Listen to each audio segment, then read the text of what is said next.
Council acknowledges the Wadawurrung traditional owners of this land, and I pay my respects to all elders past and present and to all Aboriginal and Torres Strait Islander people in the Geelong community today. This meeting is being broadcast on the internet and the recording of the meeting will be published on Council's website.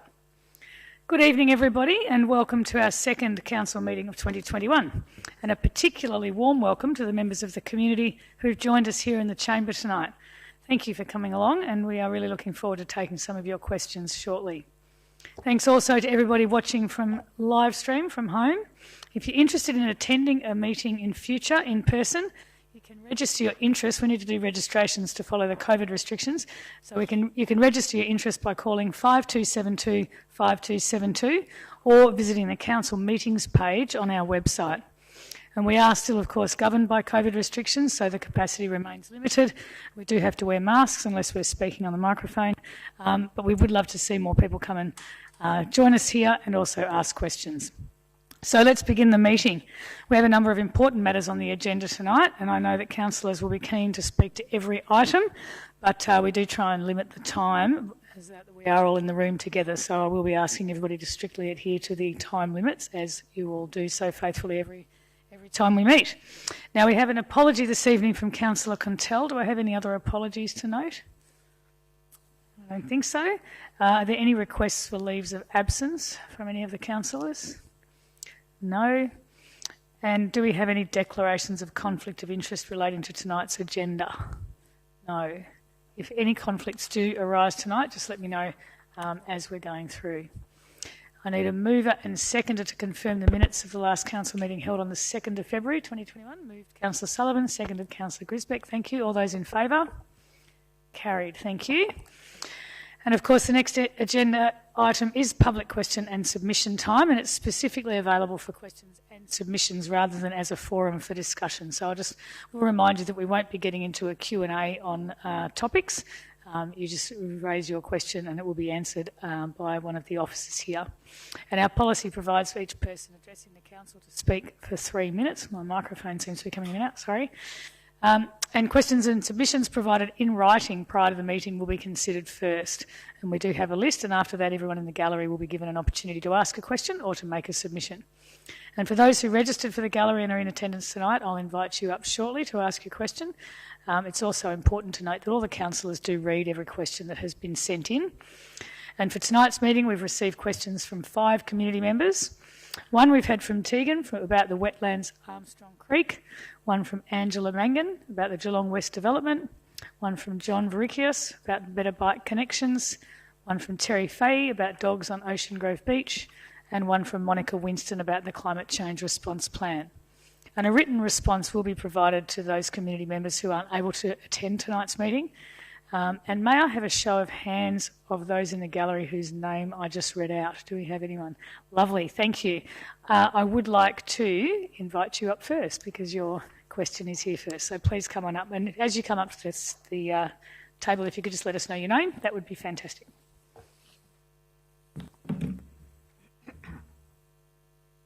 My name's Angela Mangan. Welcome, Angela. Thank you. My question is basically, how is Council planning to deal with increased traffic congestion problem along Packington Street in Geelong West, which is already at gridlock at certain times, if approval is given to the development of medium to high density apartments in the area? I refer to the Twin Tower 13-level development proposal in Gordon Avenue as an example, and would like to know what consideration has been given to and how Council would address the problems of increased traffic travelling along Packington Street if this Twin Tower development proceeds.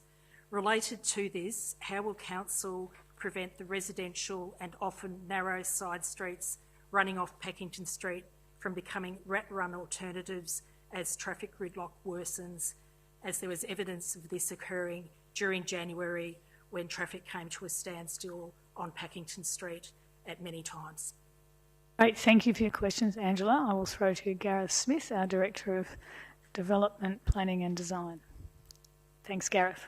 Thank you, Mayor, and thank you, Angela, for the question. Much appreciated. So with regards to the current application for Gordon Avenue, traffic generation and issues are considered as part of the review of the planning permit application. The applicant actually has submitted a traffic study, which will be reviewed by Council's traffic engineers for its suitability. In order for a permit to be considered, all proposed developments must provide a plan to minimise traffic generation and demonstrate that generated traffic will not cause unreasonable delays on local road network. Issues raised by the objectors, such as those in your questions, are also being considered as part of this planning application review. So more on a longer term scale, the urban design framework, which I believe you're familiar with as well, has been out for consultation recently for Gordon Avenue and the northern parts of Paco. That will also investigate current traffic issues and potential traffic impacts on the proposed future development of these precincts. So the points you raise are very valid, and there's certainly more work required to be done in that regard. And I'm sure will probably be a recommendation of that UDF for further investigations. However, the actual development of these precincts will be defined by the planning applications received over the next 30 years, and of course it would need to be addressed over that time. But also over that time, over the next 30 years, we'd expect obviously a lot of changes in the way of public transport, walking and cycling and other means to get in and around the precinct as well. Thank you, Gareth, and thank you, Angela. Thanks for coming in with your question. Now, Angela's hand was the only one that came up with a pre-question, but I gather there might be some other people in the gallery who may have a question or may wish to make a submission. Is anybody else interested in coming forward?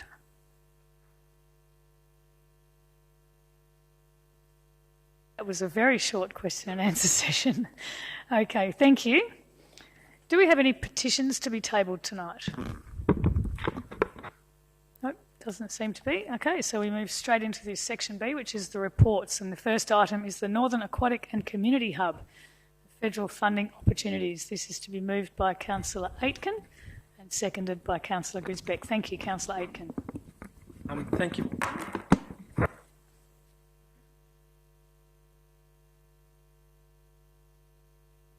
Thank you very much, Mayor Asher. I just knocked my cockatoo implant, so I was in a moment of absolute dead silence then. I know. And I do apologise. Look, it actually gives me great pleasure to bring this before Council tonight. This is actually a significant milestone and achievement associated with the Northern Aquatic and Community Hub. What's been brought before Council tonight is a clear direction of how to actually seek some funding opportunities with the federal government. We've been lobbying intensively for the last 4 to 5 years for this particular project without any clear direction about how we could actually achieve up to $20 million contribution from the federal government.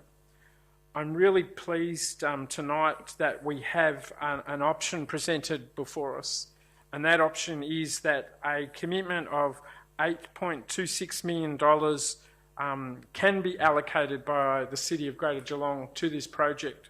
And we can also apply for a further $10 million under the Better Regions Building Program of the federal government. This project is quite significant for the community that both Kylie and I represent, and also the community that you all represent as councillors. The Corio Norlane area actually has the second highest location in the state of Victoria for job seeker recipients. The Corio area and Norlane area is seen as part of Geelong at which you either drive through or you don't live in. And what this facility is actually doing, we are saying to our community, for the whole of Geelong, why can't we have the best aquatic facilities in the north? Why can't we have the best hydrotherapy and preventative health facilities in our north? Why can't we have the best community multi-purpose events facility in our north? And I'm really pleased to say tonight that Senator Sarah Henderson has answered that question. She said they can be. Not only can they be, I'll show you the path, how we will support you to actually get funding for this particular project. And it has been led by Senator Henderson, who represents the federal government. She is the ambassador of the seat of Corio, on which this seat sits in at the lower house. And I was pleased with her election as a senator because I was able to send her a message to say, we now represent the same community, Senator Henderson. And I'm really pleased that she has led the council to be able to reach this conclusion. She strongly endorses the council's recommendation that sits before us tonight to allocate $8.26 million. And all of us have witnessed the public comments that she has made to try to talk to both the Prime Minister and the Treasurer about the significance of this project for the northern parts of Geelong and all of Geelong, and has shown a clear way and vision of how we could try to achieve that. So I thank you very much, Senator Henderson, and I also encourage all councillors to support the recommendation that's before us this evening. Thank you, Councillor Aitken. Councillor Grisbeck. Thank you, Madam Mayor, and my fellow councillor Anthony Aitken has covered that very, very well. And I'd like to just take this opportunity to say thank you to Councillor Aitken, who has, and to the Mayor for driving this project and continually not letting that community be left behind. That's probably all I need to say about that one. Thank you, Madam Mayor. Grisbeck. Have we got any other comments on this one? Councillor Murray. Thank you, Madam Mayor. This is certainly a project that this council has been very supportive of in the last few years, and it appears now we might have a clear path, which is fantastic. The fingers crossed that it will be successful. I was thinking about this today. It always comes back to personal with me, and I think in the mid-70s I was driving past Waterworld and stopped for a swim, and back then everyone used to travel to that facility because it was relatively new. It was a 50-metre outdoor pool, and there was thousands of kids there during that time. Fast forward to the mid-80s, when I moved to Geelong, I attended there on a number of occasions, and then over the years played water polo there, then had children. My kids went to swimming carnivals and swimming lessons out there. There was football training sessions held there in the pool and in the gym, and attended a number of events at the Cryo Town Hall over the years as well. So that's from the mid-70s, and I don't think there's been a real strong dollar spent on it in that time. And certainly the facilities probably have decreased because the pool was now a 25-metre. Certainly there was a roof put over it, which has now reached the end of its life. So the time is nigh for a new facility out there. So I hope everything aligns and we get this thing built. Very well said, Councillor Murray. Any other comments on this one? Councillor Nelson.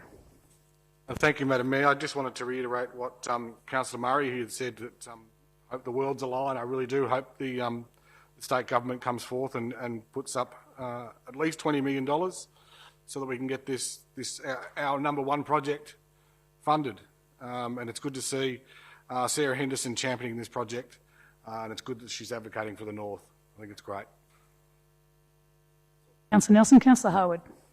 Madam Mayor, just quickly, it's good to see that we're now, I guess, getting traction by, I guess, forcing the hand of some state and federal members who have, as they've often said for some time, a keen interest in this particular project, but that has not turned into hard cash. We're now seeing money flow to this project, so hopefully the cork's been pulled out of the genie's bottle and we're actually getting the cash that we need for this project. We've been at this for a number of years now, about 2017-ish. When Council came back, that we actually put this up high on the agenda to get completed for the northern suburbs, who have been more than hard done by over the years for infrastructure. And this is, as we say, our number one project. My uncle was the Shire engineer of Corio for many, many years, and he was instrumental in the build of Waterworld. And I don't know what he'd think today if he walked out there, but so be it. We're now in a better position, as Councillor Aitken has alluded to. We've got genuine traction. We can put the pressure on now and keep the pressure on. There's no more excuses from anybody for this particular project. We are out of excuses. It's time to get it done. Thank you. Well said, Councillor Harwood. There you go. Any other comments? I'll essentially echo what the others have said. I think Councillor Murray said the magic words, the 50-metre outdoor pool, and I think it's real evidence that how that really does draw a community together, and it's a really visible sign of people enjoying not only fitness and healthy activities but community connections. And it's so much more than just a pool. It is that community facility and the allied health services that are so necessary as well. So it's a fantastic concept, really well put together.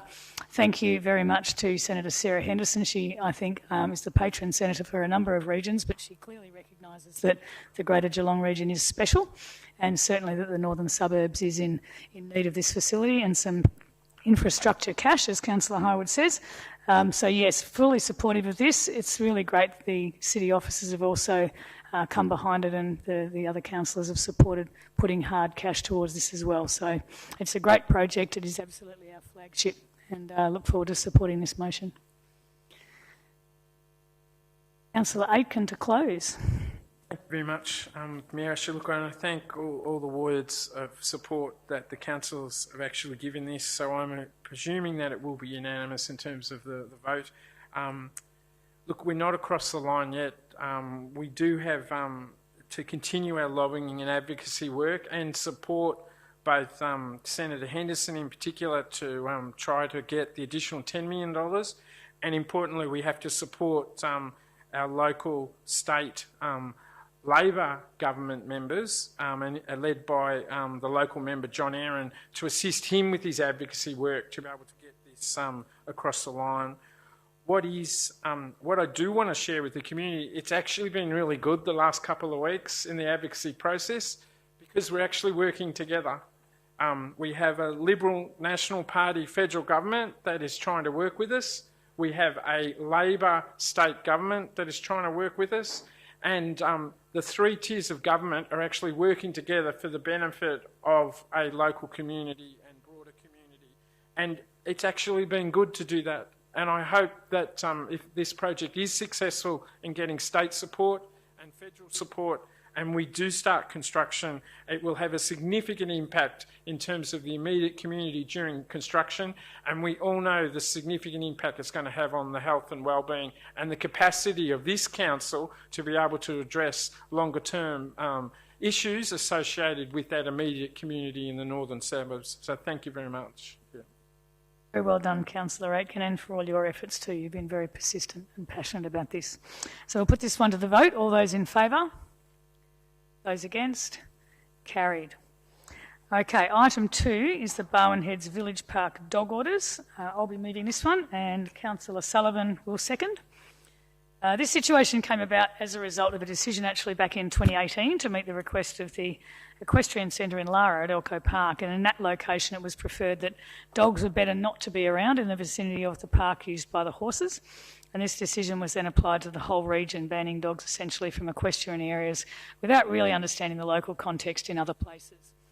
And the signage was put up late last year, and it caused something of an immediate uproar with the people of Barwin Heads, as the situation in Barwin Heads is not the same as Lara. One of the charms of the Greater Geelong region is the diversity of the different townships and communities that we have here.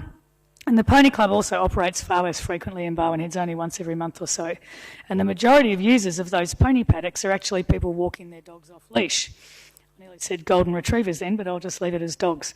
And we received a petition and multiple phone calls, letters and emails asking for the dog ban to be lifted, and consultation was conducted over December and January to determine the best solution. And the report that we're looking at tonight shows that 82% of people support the reinstatement of the area back to allow dogs off leash except when the Pony Club is on. So I'll leave it with Councillor Sullivan and anyone else who wants to comment on this one. Thank you very much, Madam Mayor. You described the situation quite well. It was my pleasure at one of our first council meetings back to present a petition from Barwin Heads requesting this very item to go ahead like this. So thank you, Trudy Earlo from Barwin Heads, who helped me out with that.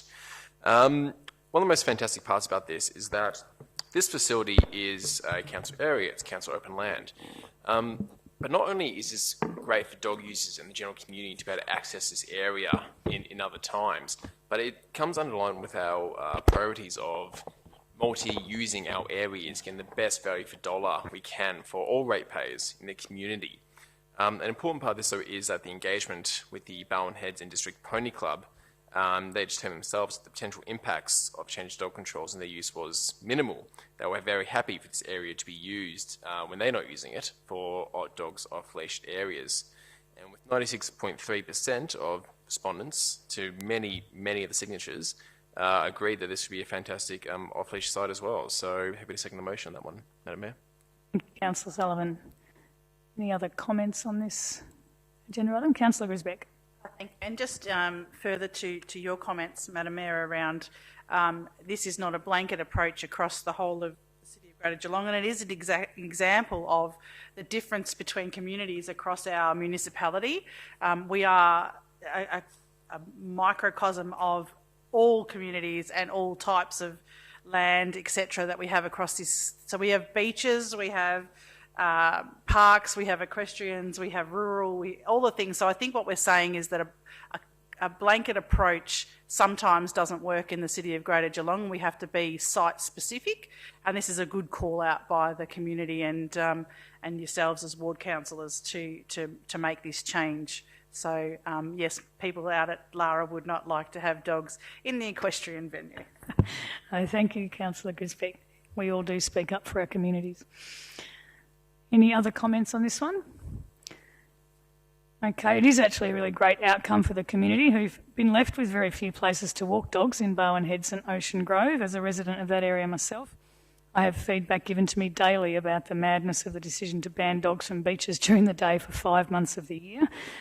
We are looking into that and taking feedback there too. This is a terrific example of the City of Greater Geelong team doing the right thing, talking to the community to identify a really good solution that's appropriate for the area. And that's what local government is all about. So thank you to Gareth Smith and the team for their effort and for listening to the community. So we'll put this one to the vote. All those in favour? Those against? Carried. Okay, item 3 is the adoption of the community engagement policy, to be moved by Councillor Aitken and seconded by Councillor Mason. Other way around? Okay, I'm happy Switch. to pass that to Councillor Moved by Mason. Councillor Mason, seconded Councillor Aitken. Thank you, Councillor Mason. Thank you, Mayor Asher. This report recommends that Council adopt a new community engagement policy which was adjusted to take into account community feedback, which in itself is a pretty good idea in community engagement. And there was a draft version put out in December last year. Madam Mayor, this is an exercise of improving our current community engagement policies, enhancing community access and improving staff capacity. Deliberative engagement is part of this. Working together is a two-way process. In building participation, trust and understanding, in fact, our democracy becomes more durable. And so this proposed policy sets out the principles and methods of how and when and why the Council will engage with the community on decisions that will shape the future of our region and how we'll report back on the results of that engagement. This community engagement policy strengthens our democracy and community commitment to policies and plans. In fact, it will build trust and it will build commitment. It's essential to maintain and improve the collaborative partnership between Council and community. Madam Mayor, we must strive to do this by harnessing community knowledge, continuing dialogue, monitoring and reporting during engagement, and by using plain English.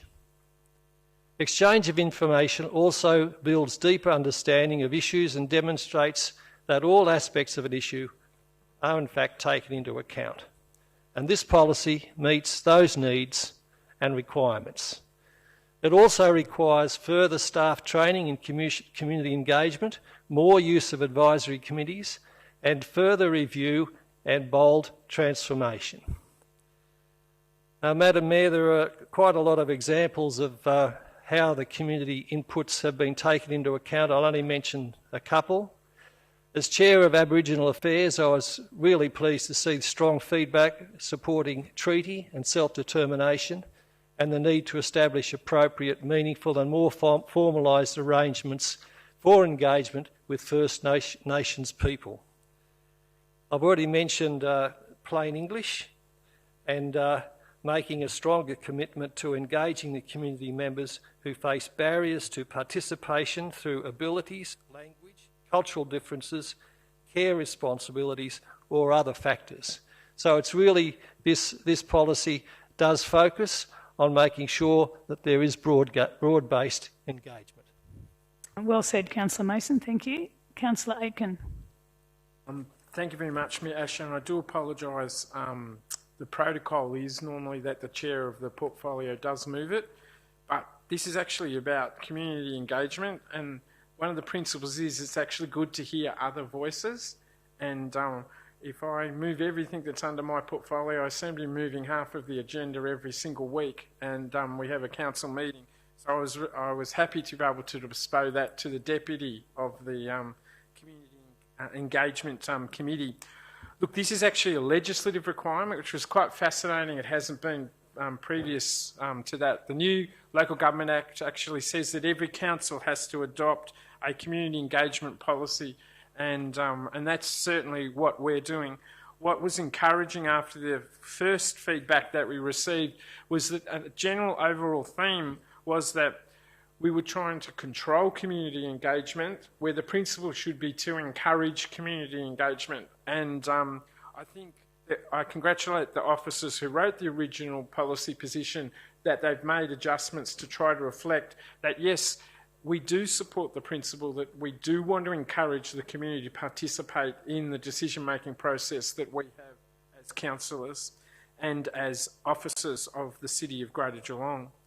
And my only other point that I wish to make is that this is the first time we've had this policy. So in fact, it will grow and should grow. It should be reviewed. It should continuously be engaged with. In fact, this policy is about engagement, so it should regularly be changed to reflect technology, to reflect the community as it changes as well too. So please, don't be disheartened if it hasn't got components in it that you wanted, but what I can assure you is that this policy needs to be one of the most responsive to change of any of the policies that we have as a council group. And I encourage the community to have a look at it, see how it operates in practice, and if it does need changing, tell us, because we will be more than open to be able to change our engagement policy. Thank you, Councillor Aitken. You're encouraging people to engage with the engagement policy. Councillor Mansfield. Thank you, Mayor Asher. Look, just to, I guess, reiterate some of the comments made by Councillor Aitken, this is the first time we have had such a policy, and I think it's, although it's a legislative requirement, I think many in this councillor group came to this new council term wanting to see some improvements in the way that we engage with the community. One of the things we receive a lot of feedback about is our community engagement processes, and I think this policy sets a really great foundation for improved processes that more meaningfully engage the community. It remains a challenge though, how we get out and reach all the people who might be interested in a particular topic when it comes up is always difficult. We have various channels that we try and use, but hopefully with some extra steps here and with the processes here to really embed engagement in all steps of, say, developing a policy or a new project, we will get some more meaningful community feedback. But as Councillor Aitken has said, if the new engagement processes aren't working or you think they could be better, please let us know, because this is the first time we've had this document. Although we'll be measuring our progress every 12 months and it's up for review in 5 years, one of the recommendations is that we actually review it more regularly and amend it as required. So I'm really pleased to see this, but I'm looking forward to seeing it, how it plays out in reality. Yes, well said. Thank you, Councillor Mansfield. Any other comments on this one? Back to Councillor Mason to close. Thank you, Mayor Asher, and thank you, Councillor Mansfield and Councillor Aitken. There's not really a great more to say, other than to reiterate congratulations to the officers for the work that they've done under a lot of pressure, because we have had to get this in by the 1st of March. And also I would like to congratulate the community for its inputs. And the inputs were well taken note of, and quite a lot of those inputs have been incorporated into the document. And I understand also that we will be reviewing this regularly, and there will be a formal review in 4 years' time. One other little note is within that document, sometimes emergencies have to be implemented without consultation. That's understood in this document. But another thing that's mentioned in the document is that community input should be there for planning for emergencies. So it's a two-way process, it's a deliberative process, and I commend the motion. Well done. Thank you, Councillor Mason. So we'll put this one to the vote. All those in favour? Those against? Carried. Item 4 is Osborne House, the Sustainable Development Plan, the EOI process. To be moved, Councillor Aitken, and seconded Councillor Grisbeck, and I believe there's an amendment. Would that be right? There is, Mayor Asher, and I understand that will be typed out now, but while that's actually occurring, with the indulgence, I'll read it out, if that's okay. Please do, and your time starts after you've read out your amendment. So the amendment is that Council endorses the implementation of an expression of interest process for Osborne House as outlined in the corresponding report to Council. 5.2 notes that the option paper for the future of maritime and naval collections, and that the housing of the collection at Osborne House will also be considered as part of the proposed redevelopment and the expression of interest process. 5.3 authorises the amendment of the draft expressions of interest document, attachment 2, prior to its endorsement by the project control group to accurately reflect the area defined as Osborne House. It's consistent with the definition adopted by the Council in February 2020. That is, any reference to Osborne House in this particular document incorporates the house, stables, council depot being the former Russell Polo Field and adjacent landscapes. And 5.6 notes that an option for sale of the land and buildings is not being considered as part of the expressions of interest process. Thank you, Councillor Aitken. Your time starts now.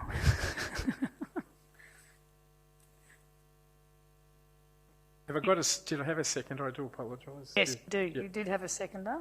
It was Councillor Grisbeck, so you can continue. Look, thank you very much, Mayor Asher. Look, it is a shame Councillor Contell is not here to actually move this tonight.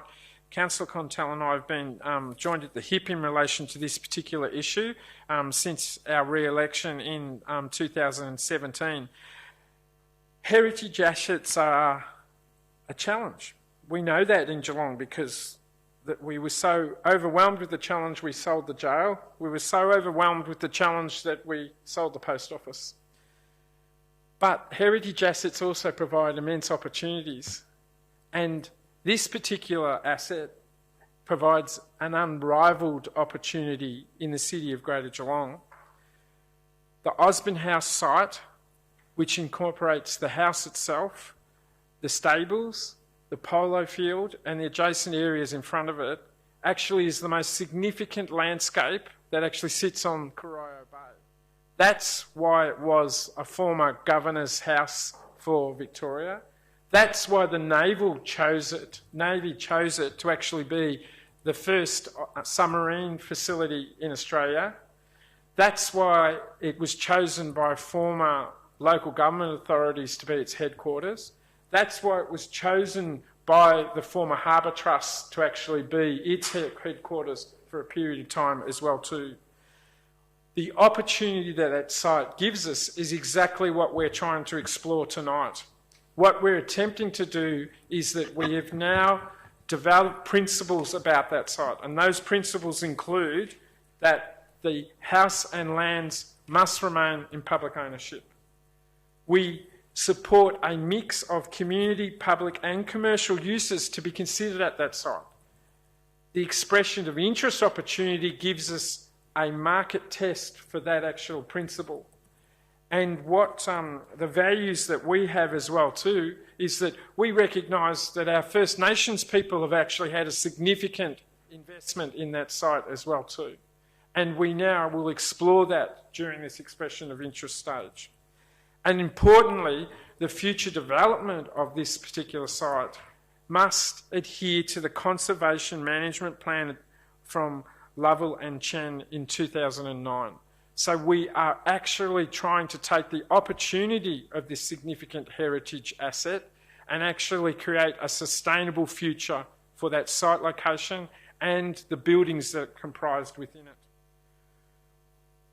This expression of interest phase may actually bring nothing back to council, but there is nothing wrong with that, because we've actually identified what we want to be able to achieve at that site.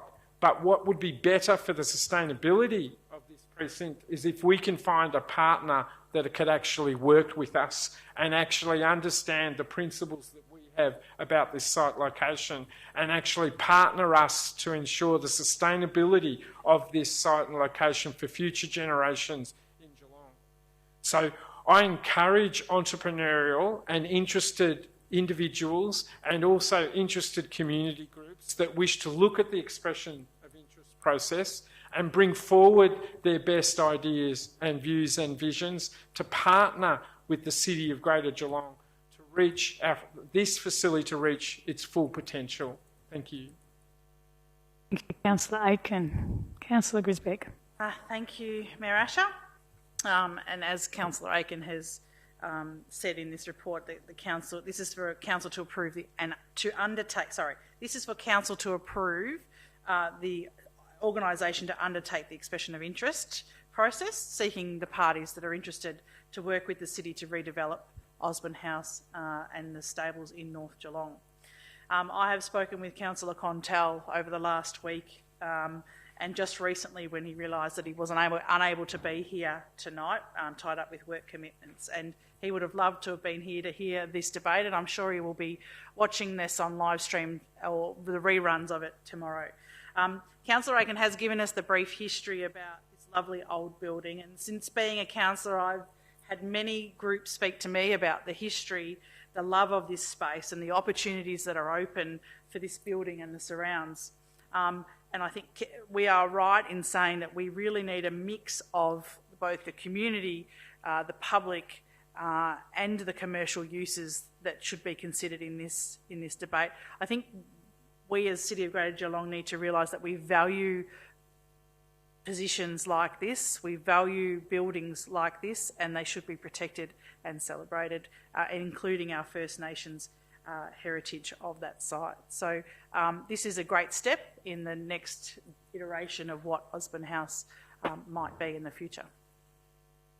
Absolutely, thanks, Councillor Grisbeck. Any other comments on this agenda item? Councillor Harwood. Mayor Asher. I think this is my fourth or fifth development plan on Osborne House over the journey. I say that almost with a sad tone because it is such an iconic place out in the north and has many, opportunities for so many sectors of our community. I don't necessarily agree with Councillor Aitken's comment about we lost the jail, we lost the post office as such. We've kept them. We've just been clever and creative with what we're doing with them now as opposed to what their previous uses were, where we haven't demolished them. We've kept their position within our community. And I think one of the messages that comes out of the report is we need a creative and productive future for Osborne House. And I think that's what we're all seeking. That it is creative, it is productive into the future. I think that's where we're getting bogged down with some of our thoughts on occasions, because it's not just about going back and doing the same at Osborne House when we spend X amount of dollars, which sounds like it's going to be substantial, in bringing it up to a fit-for-purpose building. And it may mean that the perception of the neighbourhood character is going to be changed, but in its current format, I can only argue that Osborne House couldn't get any worse. It has been closed and denigrating now for years and years and years, and it's depressing to go out to Osborne House and see it in its current state and what's occurred, not just to the premises, but also the surrounds of what is one of the jewels in our crown of the region. So, and it's become a site where, you know, we are to blame as much as perhaps the state government as well, because we need their support. We cannot do this on our own. We've got to have state support, and we've got to have that economic stimulus for the region, for that particular site, so the site can reach its potential social and economic benefit for the whole community, not just a small portion, but the whole of Geelong. It's a whole of Geelong-owned community asset. And I think here's an opportunity. We're going back out to the community, to the wider than the Geelong community, for ideas that may bring this particular parcel of land back to its former glory, where it was highly active, lots of community activity, lots of social and economic stimulus going on in and around it. That's what we're looking for that site to be, you know, back high on the agenda of people's thinking and their pride in that place and the area in general. So I look forward to what may come forward, and I hope we haven't put too many barriers around. I hope there's enough room there for negotiation to get, as I say, a really good outcome that is creative and productive for Osborne House. Beautifully timed, Councillor Harwood. Well done. Thank you. Any other comments on Osborne House? No, back to you, Councillor Aitken. Thank you very much, Mayor Asher. Look, just we've actually worked with the community very intensively with this project. The amendments that have actually been brought forward tonight are with the work and endorsement of the community. The community did want to find that Osborne House isn't just the house, and it is important to actually say that. The community also wanted us to reiterate the point that this is not a sale process by calling for expression of interest. So in fact, if anyone puts forward a sale request, it will be rejected under the expression of interest process that we do have. And it is important as well too that the collections, which are the maritime and naval collections, we do encourage people to come up with an idea of how that can be embraced in their development. So if it is in the stables, as it used to be with the Maritime and Naval Museum, so be it. The partnership model may actually be that if it's in the house or some extension or some change, that there is an opportunity for that as well too. Because Osborne House isn't just about the physical building, it's actually about the usages and history that site has had for the last 150 years in the city of Greater Geelong. And we must also embrace that in our responsibilities as well too. I think we're actually very lucky as a council, because we are in an enviable position that we have a community asset of absolute significance, and the significance of it is the site location and the history that that site has, and excuse me, the retention of it in public ownership means not only is it giving us the best chance to have solutions for that site now, but it's also giving us an opportunity to be able to have future generations to be able to have this site location as well too. We are not privatising the most significant land around our bay. We are maintaining it within council and community ownership, and I think that is a fantastic principle to have, not just now but the future as well too. I look forward to the expression of interest process and seeing what does come out of it, and I hope we can find a partner to deliver this project. Great, thank you, Councillor Aitken. On that passionate crescendo, we'll put it to the vote. All those in favour? Those against? Carried. Okay, the fifth item is the Councillor Code of Conduct, which I'll move, and I'll have that seconded by Councillor Sullivan. Thank you, Councillor Sullivan. This is essentially the manual of how we as a council group are expected to behave, and the work done here by our governance manager, Sarah McHugh, puts the City of Greater Geelong at the forefront of best practice.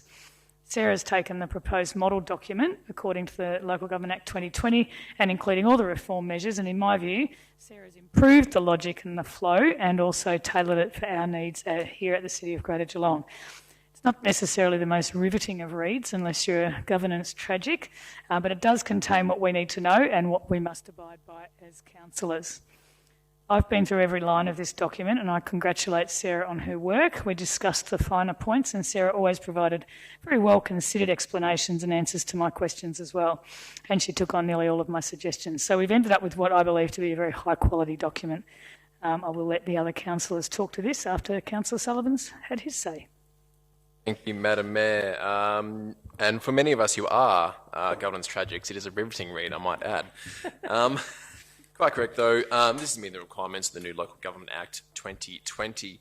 It includes a commitment from all councillors to work constructively together as a team and to govern the municipality and the city effectively, whilst observing the principles of good governance and integrity that the Geelong community expects and, most importantly, deserves.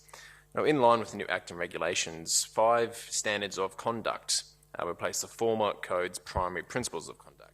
And these new ones are regarding the treatment of others, performing the role of a councillor, compliance with good governance measures, so councillors must not discredit or mislead the council or public, and standards do not limit robust political debate, which is one of the most valid concerns that people had implementing this. We are here to have good discussions, we are here to have progressive discussions, so also we must have the rules and references in place to encourage that. We don't want to limit too much at the same time, but we do want to discredit poor behaviour. Under the proposed code, councillors will continue to model the city's 4 values: respect and encourage each other, create a healthy and safe environment for all, embrace new ideas and better ways to work, and make people the very centre of our business. These are, I think it's a great new code for all councillors to abide by, and I'm looking forward to operating under it. Thank you, Councillor Sullivan. Any other comments on the Code of Conduct? Councillor Grisbeck. Thank you, Mayor Asher. And I think the hard thing is that most of these should be quite common sense in terms of behaviour, and I know that all the councillors in this room would probably feel the same way, is that is basically common sense, but I understand the reasons why we need to have a robust councillor code of conduct. I just don't like to see it in the sense that it dictates the behaviour that is required, but I understand why we need it. I just don't think that we'll be needing to use the code of conduct in any particular way this council at all. So I'm putting that out to my fellow councillors. I would say that hopefully we wouldn't need to use this in the next 4 years. Thank you. Very good point, Councillor Grisbeck. Councillor Murray. Yeah, I think speaking on the code of conduct is something you could perhaps let go through to the keeper, but I didn't want to tonight, and I just want to enforce that this document is not just words. It's about how we behave, how we react with each other. And I just want to highlight a few sections of it. And it talks about the treatment of others with dignity, fairness, objectivity, courtesy and respect. It goes on to treat all persons with respect and have due regard to the opinions, beliefs, rights and responsibilities of other councillors, and also to be respectful to each other and will listen and communicate in a way which is inclusive and collaborative. Now that might sound simple, but sometimes it's difficult. So I just wanted to highlight that I've read it all. I found it a very good read, and I went through it a couple of times. And I think there's a couple of areas that maybe need improving, but that's perhaps for another time. I agree with Councillor Grisbeck, but it's common sense, and it is. But I'm glad we have it to guide us. Thank you. Thank you, Councillor Murray. Councillor Aitken. Thank you very much, Mayor Asher. Look, my point's been touched on by other councillors. The reality is this is actually a document of last resort. What should happen is we should be displaying behaviours that the community expects of us and what we expect of each other. And if we do that, we are representing our community as best we can. And I think that this council has a great opportunity to continue the foundations that were established in the last council that was elected in 2017 to actually elevate the behaviour of councillors and council group. I think this is, the former council was an extremely high-performing council group, and it was actually a very respectful group. And that is a great foundation for this council to continue on that, when you think that 10 of the existing councillors actually came from that high-performing and well-behaved group and representative group. And I'm encouraged that our new member of this council is displaying respectful skills and leadership that I think her community should be extremely proud of, and marries very much with the principle that we're all working together for our community, and we have behaviours that don't need a code of conduct to actually be used of how we actually fulfil our responsibilities of making decisions on behalf of the community. Very well said, Councillor Aitken. Thank you. Any other comments on the code of conduct? No, there's not much more to say really, other than, yes, quite rightly, we shouldn't really need to use it. So it's just the reference manual if you forget how to behave every now and then. And I thank the governance team once again for their great work, particularly Sarah. Thank you. Okay, so we'll put this one, code of conduct, to the vote. All those in favour? Those against? Carried. Thank you. Item 6 is sustainable transport, to be moved by Councillor Harwood and seconded by Councillor Mansfield. Thank you, Councillor Harwood. In moving this item, I've sort of gone over it and over it and over it, and I keep coming back to the thought that if we were doing a SWOT analysis, this will be seen as a huge threat to council, because over time we've really grappled with sustainable transport through the region, and I guess there are a number of examples of that. But we've got our clever and creative vision. We set a goal of 50% of all our journeys to be made by public transport, walking or cycling. That is ambitious. Even though it's a 30-year plan, it's still ambitious. And we need to to build a really solid foundation that will allow us to reach that particular goal, hopefully before 2030, well before 2030. The issues we face in particular with our integrated transport plan are many. It started developing back in 2015, and I think today, what have we got to show for the last 5 or 6 years of working on this particular plan? And some might say not a whole lot, and we're behind in community expectations, but the fact is it's not an easy process to go through. We are very much locked in with other partners, be it federal and or state government, the community, the transport industry itself, public transport operators. So it is a complex web that we work through. That's not to say, that's not an excuse.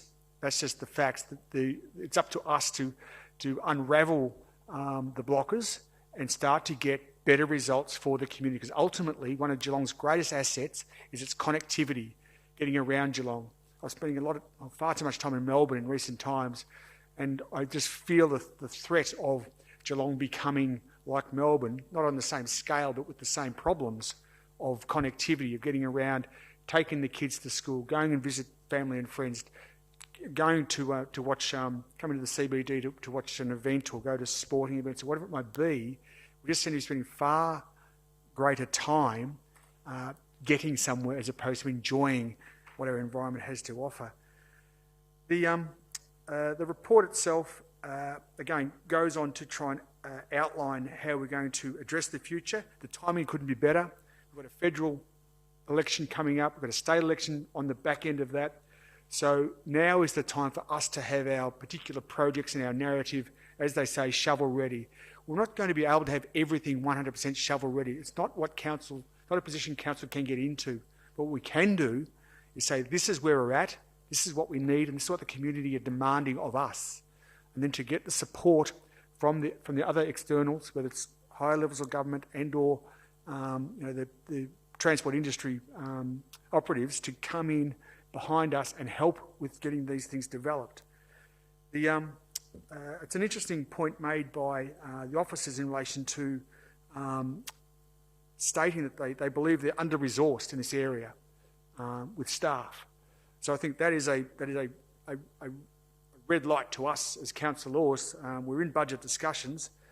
It's stating here they're under-resourced. So I think that is something that we need to take serious consideration of when we have continue our discussions. If that is the case, well, that is clearly a threat to getting the work done that we need to do. So we need to have that discussion openly and honestly about how we're going to increase the potential work that needs to be done and release some of the pressure on the two EFTs and see what needs to be done there to get those further outcomes that we're all seeking. Obviously, public transport, it's a well-documented discussion. We gripe about the buses being a spaghetti process to get from Lara to Geelong, or from the Bellarine to cross from the north to the south of the Bellarine and vice versa. It's a tough gig.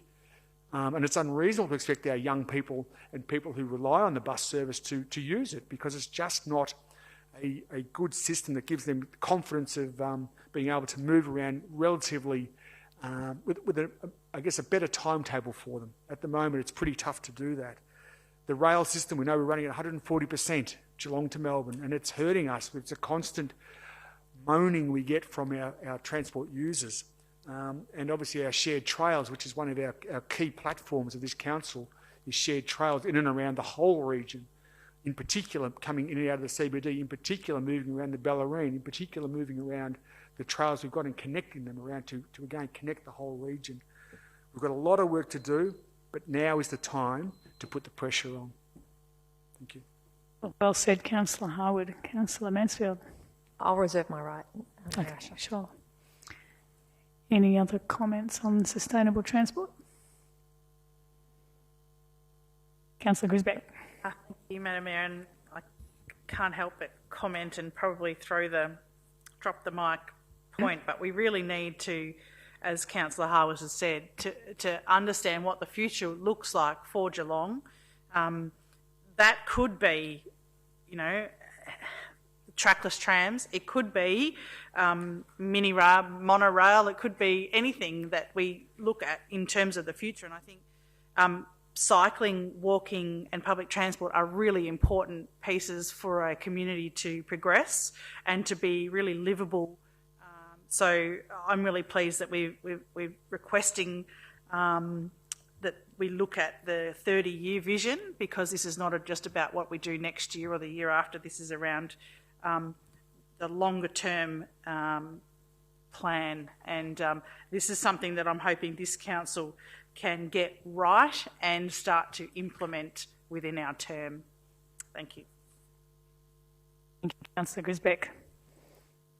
Any other comments on sustainable transport? Over to you, Councillor Mansfield. Thank you, Mayor Asher. And I think Councillor Harwood outlined a whole range of the challenges that this report identifies. It's true that, when you think about a livable city, you don't think about one where you're stuck in traffic for hours and hours and hours. It's one that you can get around easily. It's a key feature of a livable city, and it is what draws a lot of people to the Greater Geelong region. However, we are experiencing sustained and significant population growth. We've already heard from one resident tonight just about their perception of increased traffic in the Packington Street area, and that's something that you're starting to find in a lot of pockets of Geelong. There's more and more congestion. And unfortunately, we're not designing the city from scratch, because if we were, it wouldn't look the way it is for the population we have now or for the population we have in the future. We have some greenfield sites, and we'll have an opportunity to get that right in those in terms of transport and connectivity. But for the established regions of Geelong, we are going to have to make some decisions. We'll have to make some changes. As Councillor Harwood has said, to get to 50% active or public transport, car use, down from the current level of above 90% of all trips being made by car, is a monumental target, and we will only get there if we invest significant time and resources into planning, and we will have to make some, I think, at times difficult decisions to get the city more livable. It's interesting noting that I think a lot is hanging on the integrated transport plan to address some of those issues. We've got some other projects outlined here, some fantastic projects, but to get to that 50% target, we will need a really substantial integrated transport plan that looks at how we can partner with other levels of government to achieve that goal. So I thank the officers for putting together this report. It helps to outline clearly where we've come from, where we're at, and where we need to go, and also I guess throws the challenge to us as councillors about the need for more resources and energy to go into this if it truly is one of our priorities. Thank you, Councillor Mansfield. Back to Councillor Harwood. I think without doubt it is one of our critical priorities of this council, and I don't want it to be a failing. You know, sustainable transport, we cannot afford to fail with sustainable transport because we can foresee what the outcomes will be, and it'll be devastating for us socially, for economically, for the environment. It's just lose, lose, lose the whole way. We have to get on top of this. We can't continue to work in silos. We have to get up close with all the partners, get them in the room constantly until we start to get outcomes and genuine outcomes that lead us to better resolutions, better infrastructure, and better results for the community. Until we do that, we can have focus groups, community consultation, and we will hear the same message time and time again. Do not gridlock us. Do not lock us out of being able to move around our city in a relatively seamless manner. That will be the overarching theme that we will hear. So it's a tough gig. It is a really tough gig, but we cannot shy away from it. And I'll keep my tone at a respectful level, but quite simply, we have to get on top of this. Thank you. Yep. Point. Thank you. Okay, we'll put this one to the vote. All those in favour? Those against? Carried. Okay, item 7 is the Quarterly Financial Management Report, October to December 2020, to be moved by Councillor Aitken, and I'll second this one. Thanks, Councillor Aitken. Thank you, Mayor Asher. It's my pleasure that the bean counters of the City of Greater Geelong have ruled their line through our finances at the 31st of December 2021. And as a consequence, they actually tell us and advise the community tonight that we're running at a deficit of $30.4 million. Now, this might sound a bit frightening to the community, but it's actually a better result than we anticipated. We originally anticipated we were going to have a deficit of $33.4 million at the end of December, so we've actually starting to see some improvement in our finances in the City of Greater Geelong. Albeit, I should say that it still is significantly more than our budgeted deficit, which was $24.6 million anticipated at this time of year when we adopted our budget back in June last year. What has actually contributed towards the improvement in our finances? Well, in the December period, it was actually because our operating conditions improved, Mayor Asher. We actually were able to reopen our leisure facilities and centres and other facilities, and it actually did improve our bottom line because we actually had some income coming in. We should also acknowledge the state government during this period. We received $500,000 in grant funding to assist us with the outdoor dining initiative. And I know those councillors very close to Ocean Grove are in regular contact with the outcomes of that particular initiative, but it is important to acknowledge that we wouldn't have been able to do it without the state government's funding support that we received during the December quarter. And I also should thank the federal government as well too, because during that quarter they provided $2.1 million to us in a form of grant income to actually undertake local roads and infrastructure work, which is actually just starting to commence now from the most recent City Works portfolio meeting that we've had. So this is our financial position. It's a little bit better than we anticipated, but it still is a significant deficit that is historically out of line for the City of Greater Geelong and local government in particular, but it does reflect the COVID environment and the financial impacts that it has made on the City of Greater Geelong. And we probably may see a little reversal during the March quarter because we did lose trading days associated with the most recent lockdown number 3. So my only final comment is to actually thank the bean counters at the City of Greater Geelong, led by the head bean counter himself, Michael, and also thank his fantastic team that he has in terms of Karen and Narelle, who do a fantastic job overseeing the responsibilities of presenting this information to us, which always appears to meet audit requirements and is quite robust without any adjustments being made to it at future dates. Mayor Asher. Thank you, Councillor Aitken. Very well said. You didn't leave me much to say to add to that. But as you've pointed out, the improved operating conditions have put us in a slightly better position than we'd anticipated, and as we're all deeply into the budgeting process for the next financial year, we can only hope that that positive vibe continues. I'll also thank the state and federal government for their support and assistance during the year. They've been very generous, and I think, given that we were urged to consider a deficit budget just after March last year, I think everybody's come out of it reasonably well, and I really thank the team too for their excellent effort, and we can only just hope now that we don't go through any more lockdowns and that the economy can continue to move forward, and we'll be part of that as well. So again, thanks to the team. Is there anyone else who'd like to comment on the quarterly financial report? Back to you, Councillor Aitken. Nothing further to add, Mayor Asher. Okay, we'll put this item to the vote. All those in favour? Those against? Carried. Thank you. Item 8 is the terms of reference, the Central Geelong Business Reference Group, to be moved by Councillor Sullivan and seconded by Councillor Aitken. Thank you. Councillor Sullivan. Madam Mayor, we do have an amendment to the terms of reference that has been circulated.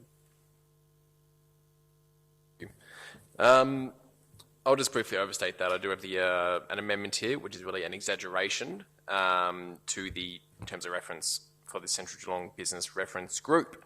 All my councillors have it, they've all read it. In terms, it just sets the maximum number that the membership will be reviewed on an annual basis, but does not change the main purpose, the main function of this group whatsoever. So this report recommends that the Council endorse the terms of reference for a Central Geelong Business Reference Group. This proposed group is a follow-up on the Geelong CBD Engagement Task Force that was convened by the Council last year. Now, our post-workshop survey of the task force participants showed an interest in continuing to provide perspectives on key topic areas. Under the proposed terms of reference, the group would meet 3 times a year, starting from July, to provide feedback and advice to Council on Central Geelong's growth and recovery from the COVID-19 pandemic. It's proposed the group's focus would continue to be on items such as public transport, parking, the Central Geelong Marketing Committee and the levy, commercial rates, Central Geelong Action Plan area. This is an ideas group. This is where we're here to consult, to get ideas from, notions. They won't have any a final say on these important issues. That is always going to be for the Council to dictate. But it's always good to get the word from people who very much have skin in the game. As I said, we have a maximum number here, which will be set at 45. It is proposed that the 31 business people who took part in the first task force workshops last year, however, they will be invited to apply should they wish. The terms of reference do state that the main function of this group is to assist Council in the consultative process and provide value information that helps feed into our decision-making capability. It's also recommended that Council commit to including $30,000 in the 21-22 budget to retain an external facilitator to prepare and report the group's findings, independent of Council officers. The full terms of reference are here for everyone to read, and I'm happy to move the motion. Thank you. Thank you, Councillor Sullivan. Councillor Aitken. Thank you very much, Mayor Asher. Look, I too acknowledge that this is one of Councillor Contell's initiatives, and I thank Councillor Sullivan for picking it up and probably speaking just as well as what Councillor Contell could have on this particular issue. So thank you very much, Mr Deputy Mayor. My only comment is that this group actually added value to the City of Greater Geelong, and we're recognising that tonight, that it continue to add value to the decision-making that we make as a council. So it actually does deserve to actually continue in its form that it does have. And why does it add value? Because we're actually working with the investors, The investors are actually the people who are coming up with clever and creative and innovative solutions to the problems that we're experiencing in the CBD of Geelong. It's those people that are creating the change and the vibrancy that we're now seeing to start emerge within the city of Greater Geelong CBD area. And so this reference group will continue to add value to the decisions that we are making and contribute very much to making sure that the CBD reaches its full potential that we all believe it should as the strong heart of the city of Greater Geelong. Councillor Aitken. Anyone else like to comment on this one? Back to you, Councillor Sullivan. Thank you, Madam Mayor, and thank you to Councillor Aitken. It is a shame that Councillor Contell could not be here tonight. He did a lot of good work in this. It's definitely one of his brainchilds, but he and Councillor Aitken worked very closely on it.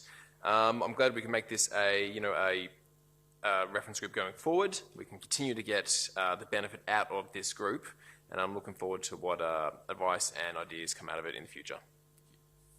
Thank you, Councillor Sullivan. So we're moving the amendment for this one. So all those in favour? Those against? Carried. Thank you. And not unrelated, item 9 is the Central Geelong Marketing intention to declare the special rate. I believe we have an amendment here.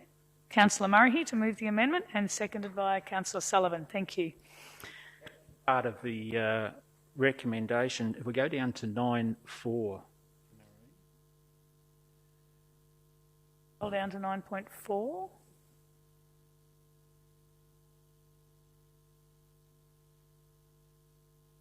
We just need to delete that top line and down to adopted. So the Central Geelong Business Reference Group is adopted.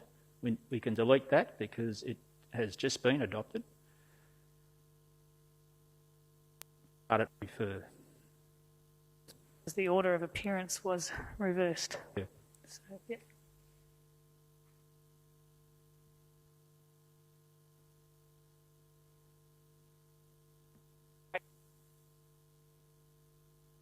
I'm moving that still. Right. Moving that one. Thank you, Councillor Murray. Your time starts now. Easier without the mask. All councillors, I think, are aware of my thoughts on this special rate, and I know that tonight is all about sending it out for consultation and not to make a decision on the special rate continuing. But I want to reinforce the very aspects of this rate that I think should be taken into account tonight. The special rate provides a special benefit to a particular group. 1,477 businesses are subject to this rate. The rate is used for marketing, promotion, advertising, training, development, support, networking, and provision of events and activities.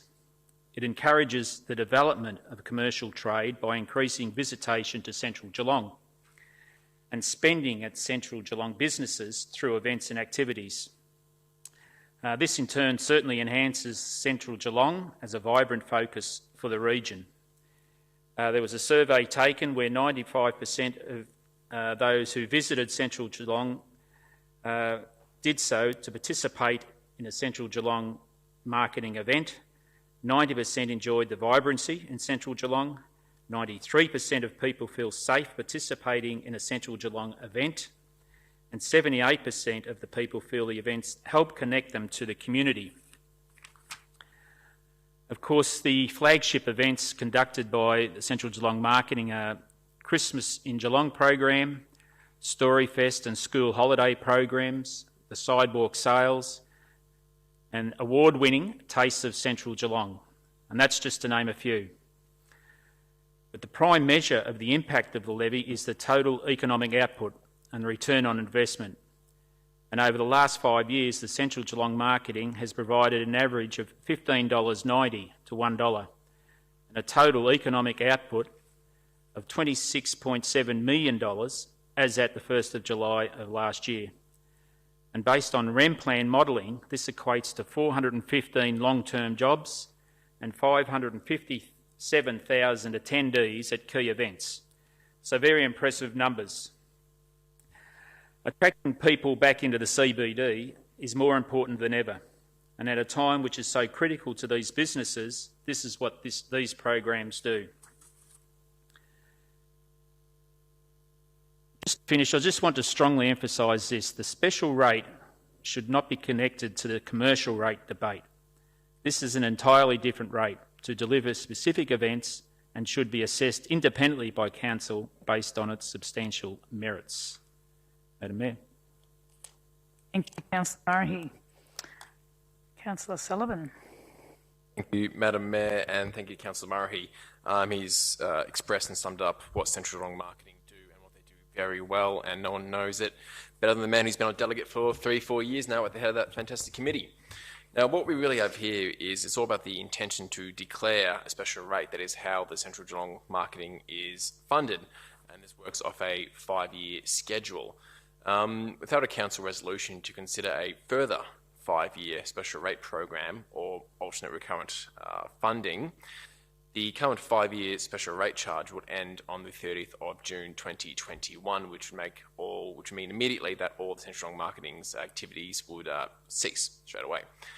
So for the CGM program to continue in its current form, we have to abide by our policy, by the rules, and decree our intent to put this out there. So what we're really doing is putting this out for community consultation to all the business owners and people who will be paying the levy, that we are giving them notice. We're looking at renewing this, we're giving you the heads up, we're asking for your engagement.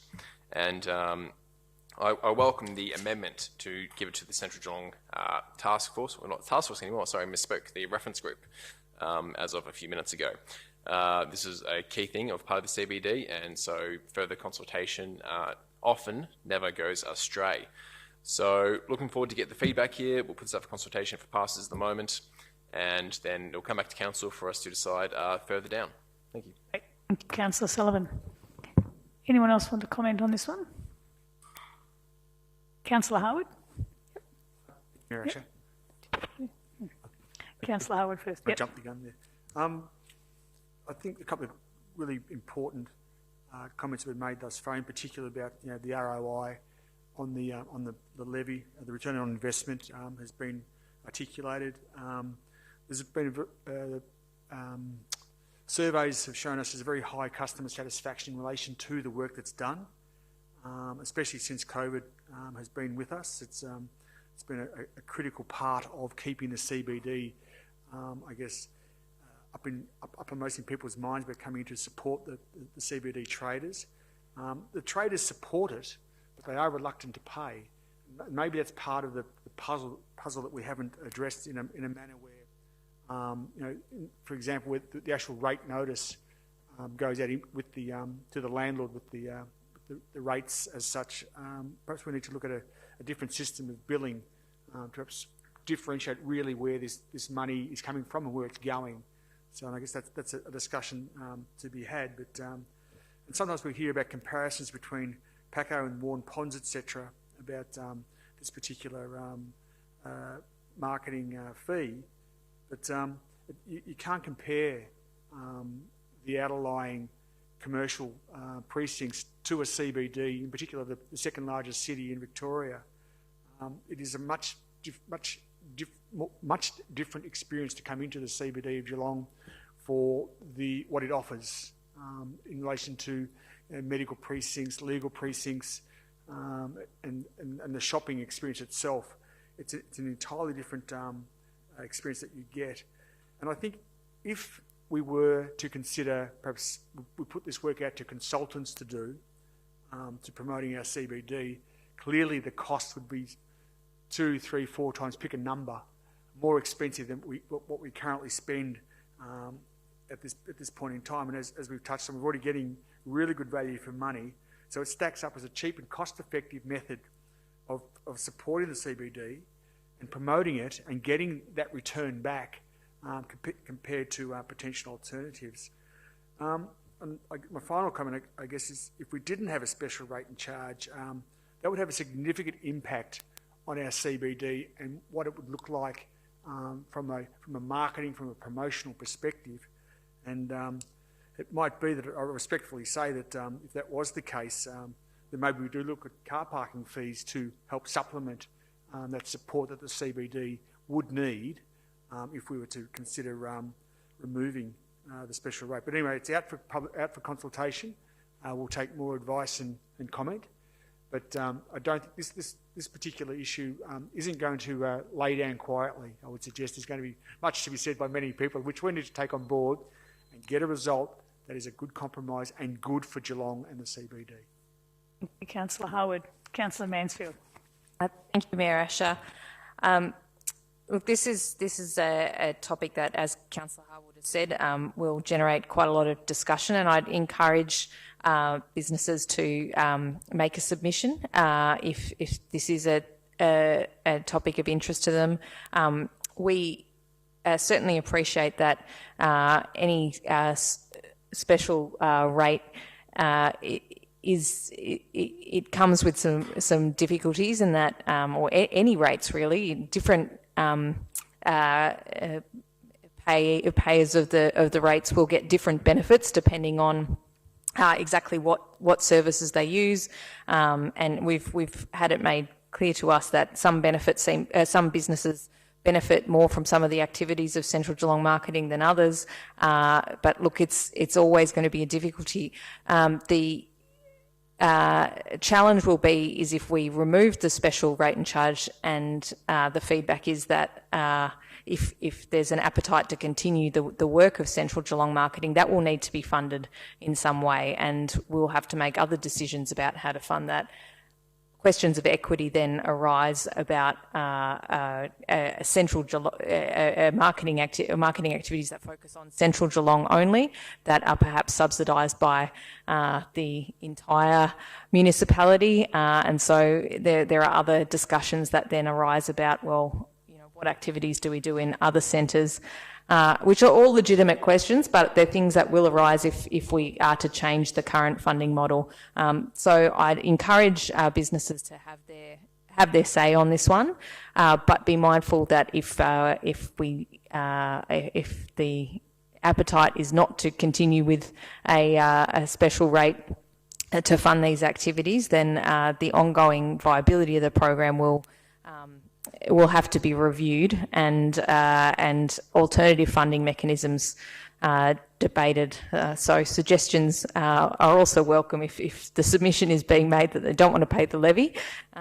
Maybe provide some suggestions for how we might fund this if you want to see the program continue. Councillor Mansfield. Any others? Councillor Aitken. Thank you very much, Mayor Asher. Look, I'm glad we're going to consultation on this issue, and I'm pleased that we've already actually had some consultation. The Central Geelong Marketing Committee have told us, yes, we should go ahead with this, and that's probably understandable because it's actually funding their decisions.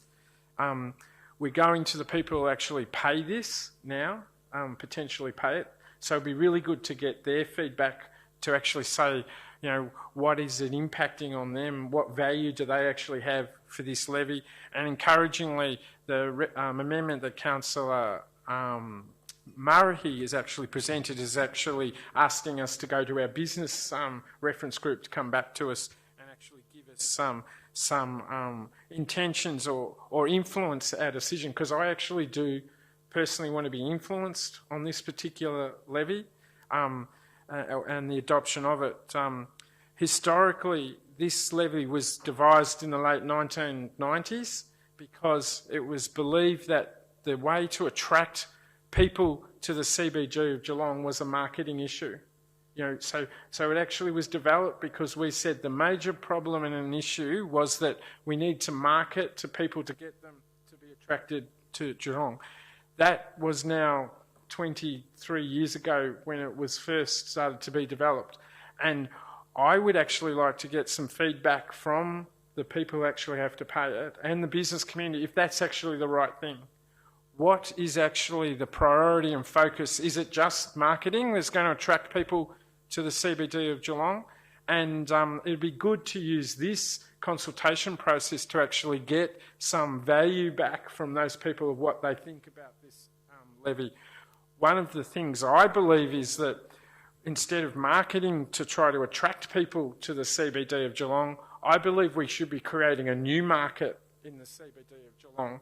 And the way you create a new market is actually through population. So in fact, we actually have people living in the CBD of Geelong.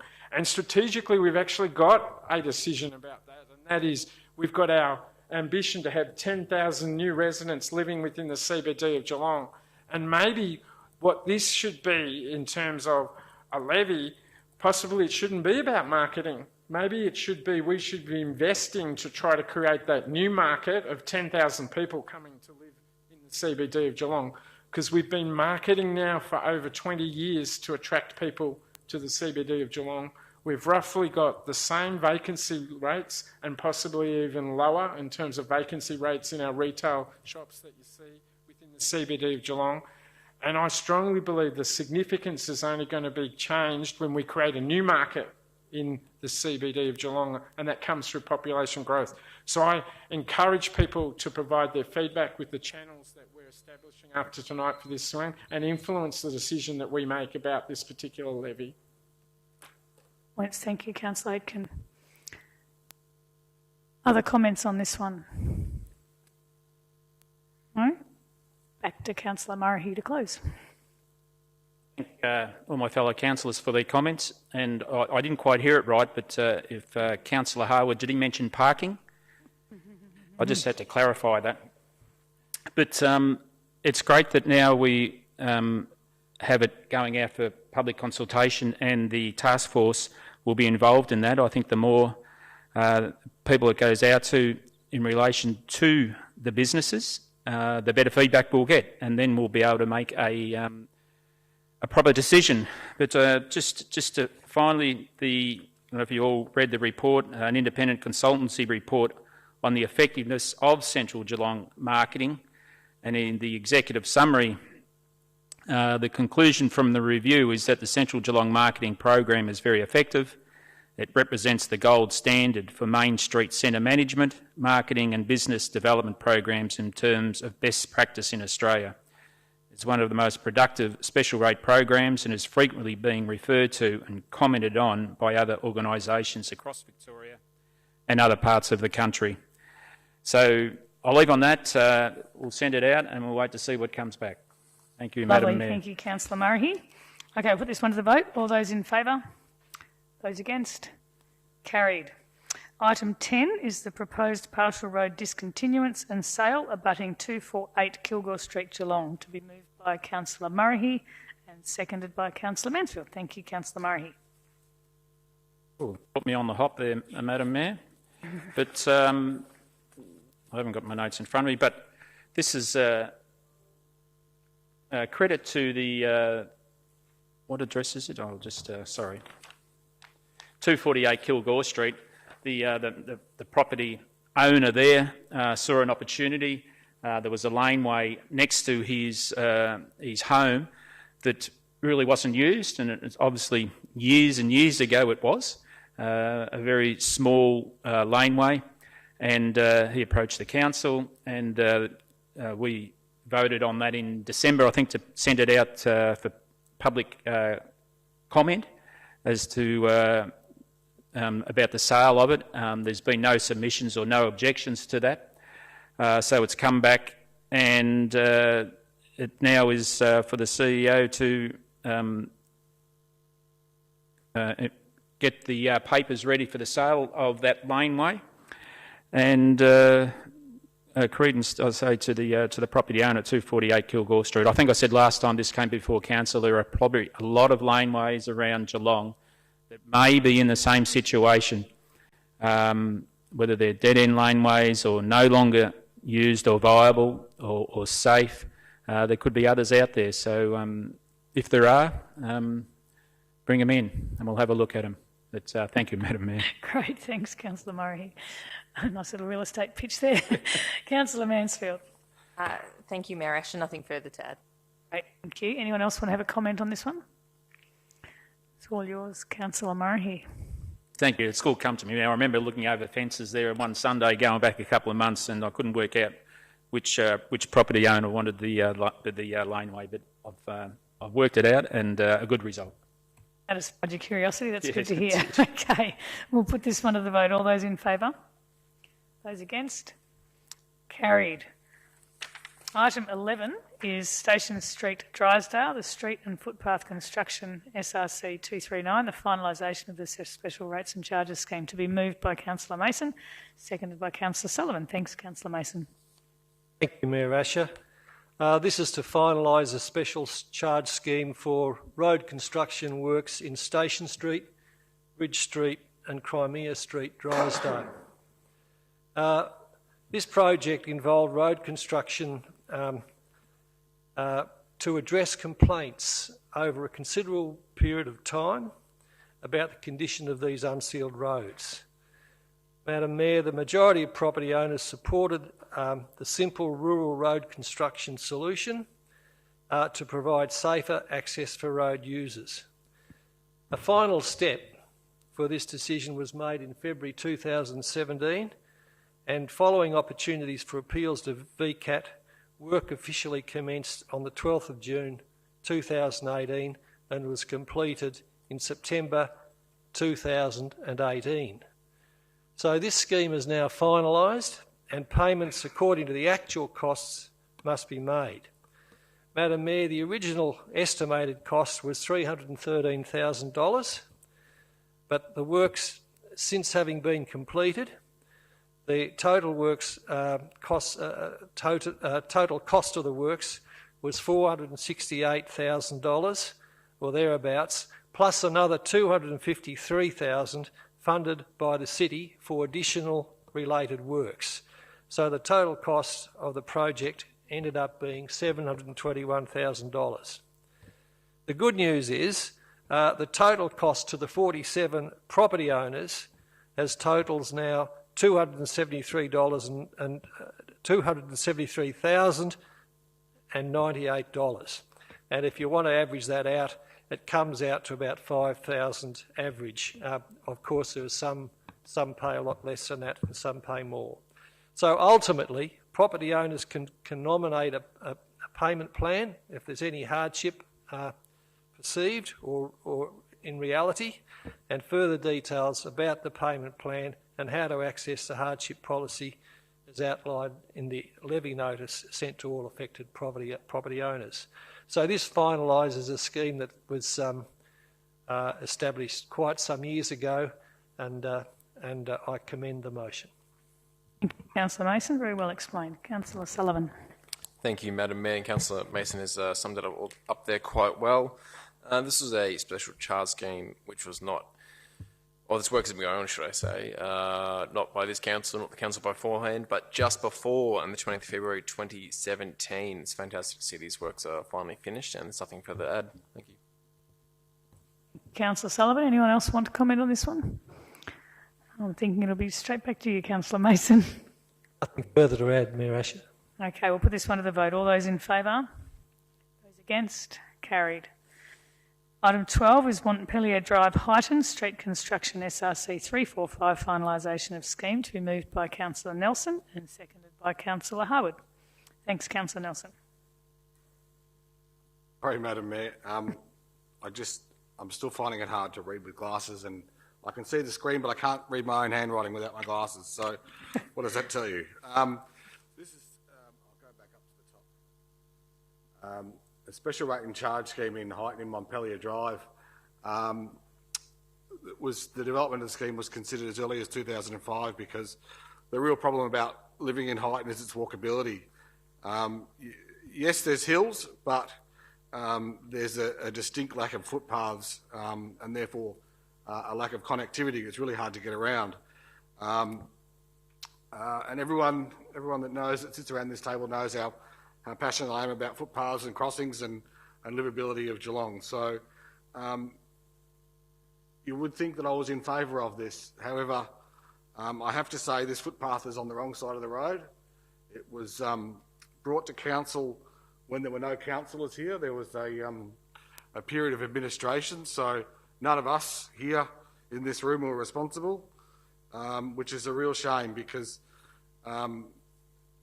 it's really hard to advocate for people when you don't understand where people are living. So this is a classic example of why this footpath is on the wrong side of the road, because the decisions were made by people that don't even live in Geelong. The majority of people that this affects were not in favour of it. There was so-called community engagement. We're all talking about community engagement tonight and how wonderful it is. Yet, I'll go to 7.1 to 7, and it affects 20 residential owners, yet 10 of them didn't want it, and 2 of them wanted it, and the other 8 didn't respond. So 5 times as many people didn't want it as they did want it. So I can't understand for the life of me why they would still build it on the wrong side of the road and when people don't want it. So obviously we're not listening to the community with regard to that. As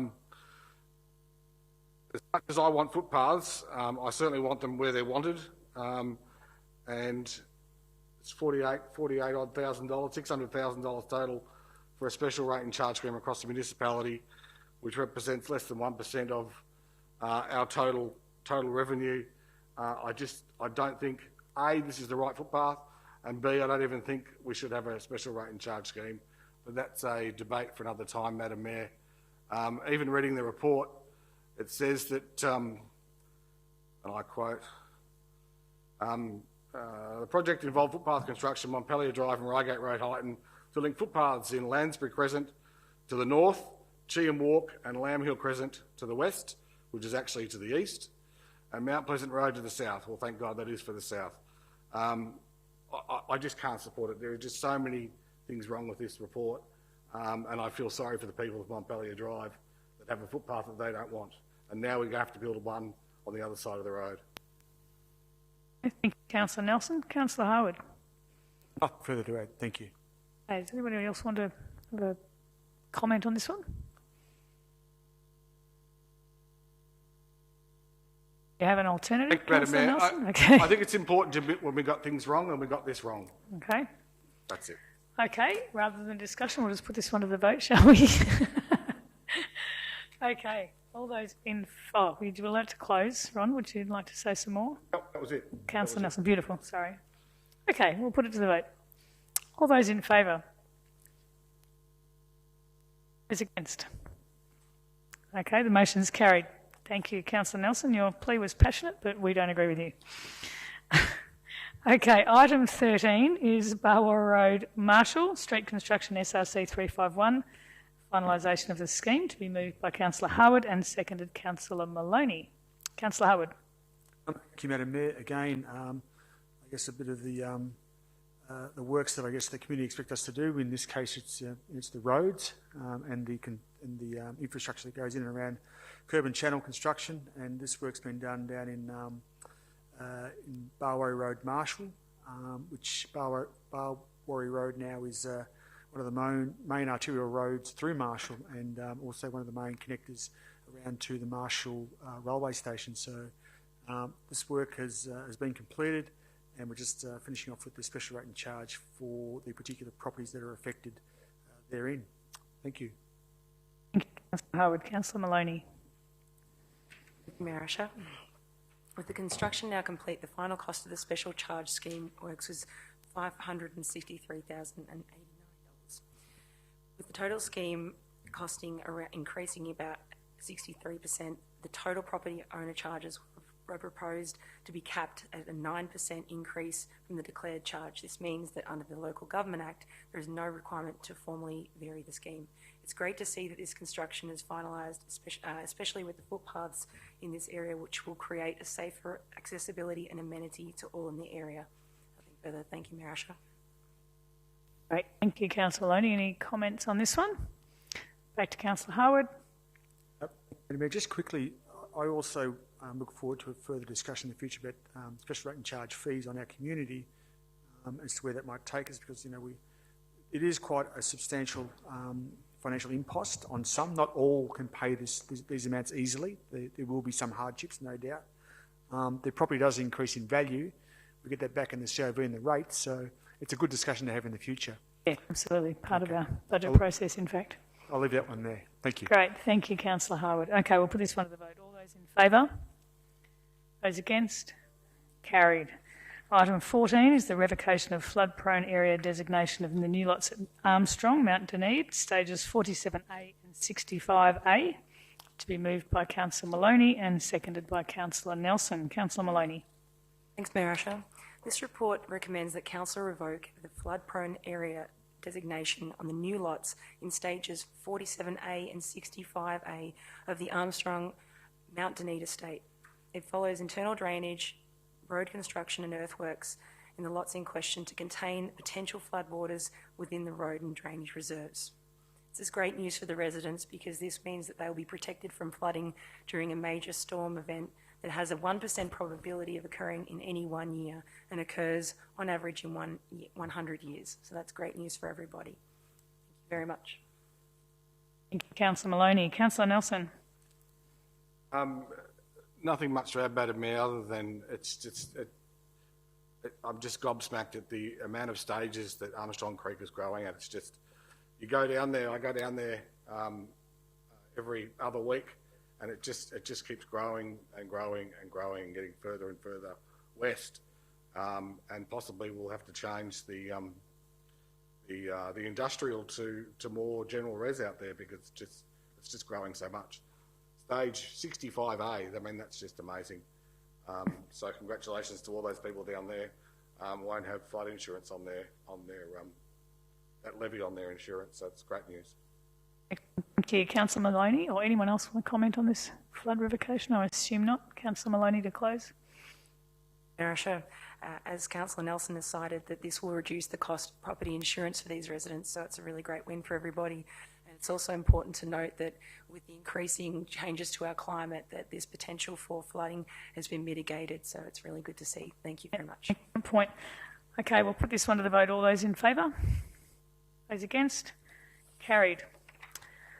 It's the end of the reports. We now move into section C, which is the notices of motion, and we have a notice of motion from Councillor Nelson, which is a request for officer report for potential traffic management improvements. So thank you, Councillor Nelson, for presenting this notice of motion to us tonight. Can I please have a seconder for Councillor Grisbeck? Great, thank you. Councillor Nelson, over to you. Thank you, Madam Mayor. I'll be as positive as I possibly can after being so negative before. I do apologise. This is obviously crossings and footpaths are very dear to my heart, as I'd mentioned before, and throughout the campaign, the election campaign last year, one of the main things people were saying was about pedestrian safety and getting their kids to school because they're not driving, and because of COVID they're wanting to get out more and cross, and that meant a conflict between pedestrians and cars, which we all know doesn't end well.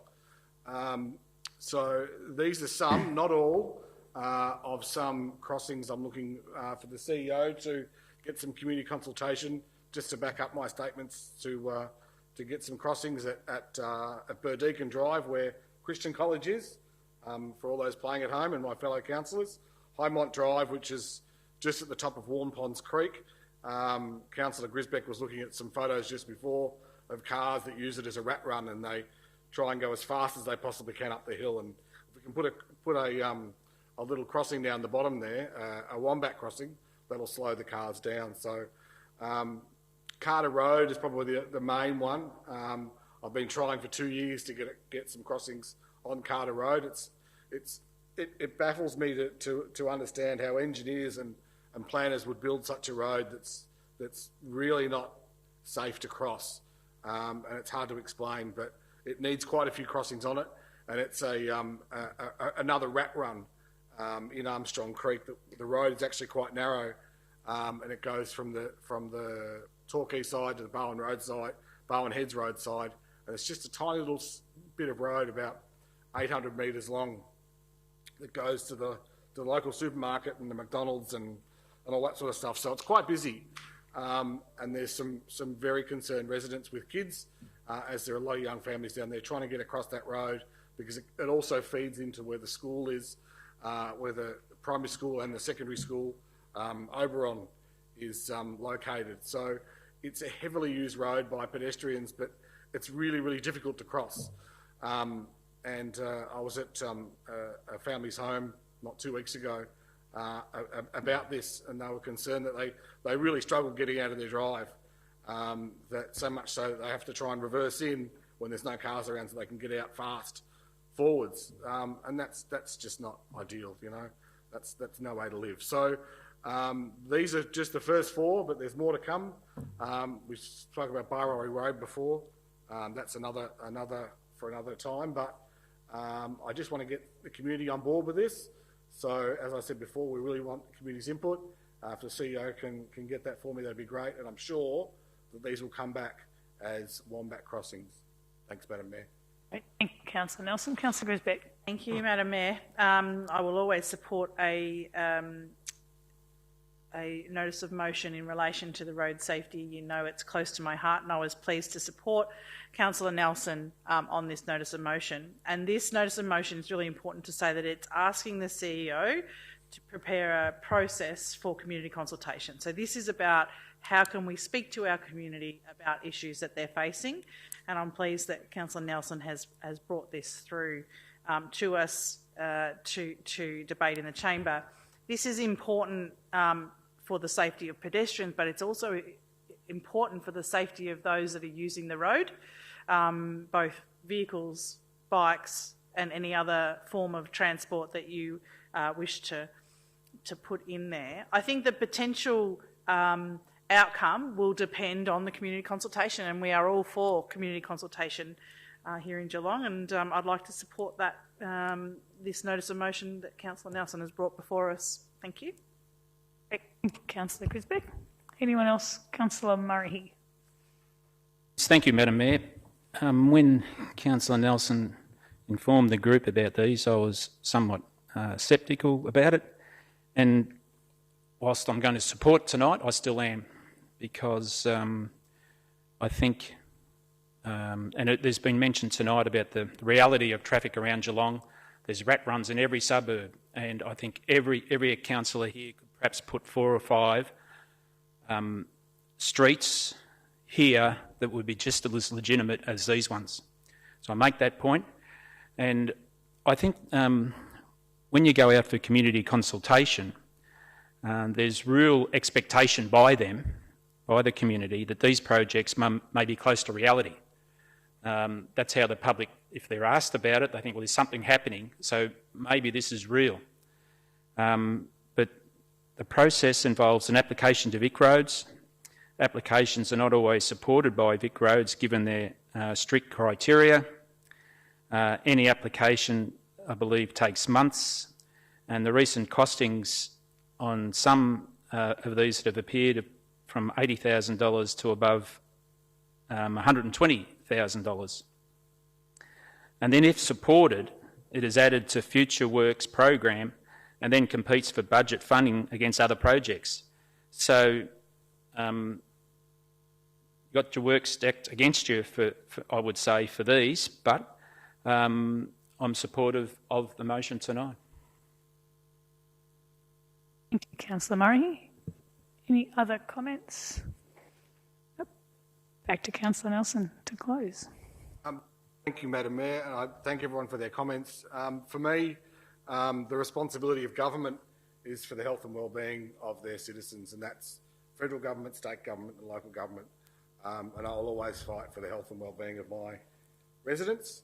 And seeing these roads the way they are, yes, there are more around the municipality, and bring them on, bring them in. Let's make Geelong a safe place. My brother was hit by a car many years ago and suffered brain damage, as some of us know around here. So this is close to my heart, and just want to get it done. Thanks. Thank you, Councillor Nelson. Thanks for bringing it to us. Okay, all those in favour of this notice of motion? Those against? Carried unanimously. Well done, Councillor Nelson. Thank you. No other notices of motion tonight? Hope not, because we have a 7-day deadline. Just give them to us. Okay, Section D is the record of informal meetings of councillors. May I please have a mover, Councillor Sullivan, and a seconder, Councillor Aitken, of the record of informal meetings of council. All those in favour? Those against? Thank you. Carried. Section E is the planning delegations. May I also have a mover and seconder for planning delegations? Moved Councillor Grisbeck, seconded Councillor Sullivan. Thank you. All those in favour? Those against? Carried. That's it for the meeting tonight. So thank you everybody for tuning in, and I declare the meeting closed at 7:51. Thank you very much.